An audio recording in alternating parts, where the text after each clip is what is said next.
Daniel, this is your first time in Kona. Yes, it is my first time in Kona. How did you qualify for Kona this year? I had Honu 70.3. How was that race for you? It was brutal. I was expecting to have a good race, solid, and it was a struggle throughout. But, I'm here. That's all that matters in the end. You're here at the World Championship. What's that feel like? It's a mix. It's a bit nervous, a bit, I'm excited. I'm overwhelmed with happiness, and I'm ready to do the work and get it done. How's your season been so far leading up to this point?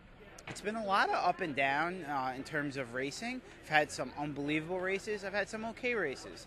But my training's been better than it's been in the past probably 3-4 years, and I'm really happy about it.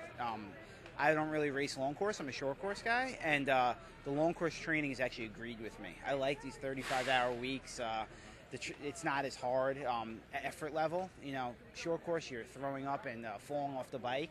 This is just hurting like hell. Tell me about your overall nutrition and what you experience on the race, which happens a lot for you. Well, especially in short course racing and the mid-distance, I've actually thrown up every race I've ever done since I was probably, I think, in sixth grade mini marathon. I threw up on Dustin Johnson's shoes. I won the race, and since then I've been throwing up ever since. So this is like something you have to do each time, or what happens every time after you race? Well, it's not always after. Sometimes it's during. In New Orleans half this year, I came out of the water, and for about 5 minutes, I was actually on all fours, throwing up for probably about 3-4 minutes. And I got up and I started racing. Sometimes it's bad like that. Sometimes I throw up over my shoulder while I'm running and don't even break stride. It's just something I got used to. Let's go on to a lighter topic. What is your athletic background pre-triathlon? I was actually a youth professional soccer player. I grew up playing soccer. I played on the under-23 U.S. national team. I played when I was 16 in Austria. I've played in Brazil, and I bummed around Italy playing for a while too. So I have no swim, bike, run background, but I've kicked the ball a pretty lot in my life. That's amazing that you go from playing soccer at a very high level to now playing on the highest level of a triathlon.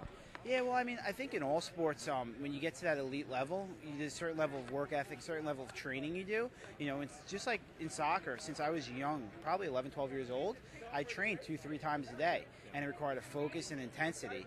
And, the same thing transferred over to triathlon. When I was done with soccer, it was like there's a big void in my life, and I didn't know what to do. And I needed something, and triathlon fulfilled that for me, and it clicked. And now you're part of the TIMEX multi-sport team. How did you become a member? Actually, it's something that I've looked into myself. I've seen these guys racing forever, and I was so impressed by them. And I went out and I found out who was running the team, and I went and I talked to him, and I was like, I want to be part of your team. I can add to your team, and let's make it happen. And I couldn't be happier being part of it. So what is your role? What do you do to add to the TIMEX brand? I think I'm a great brand ambassador for the team, in my local community as well as nationally. I coach athletes, I run clinics, I represent the brand as best as I can. Tell me about your thoughts and preparation for this race and what your expectations are, really. Expectations are to have a great day, have fun. What that means, it could be a 9-hour day or it could be a 13-hour day. It's all unknown for me, and I'm not sure what's going to happen, but I'm just happy to be here.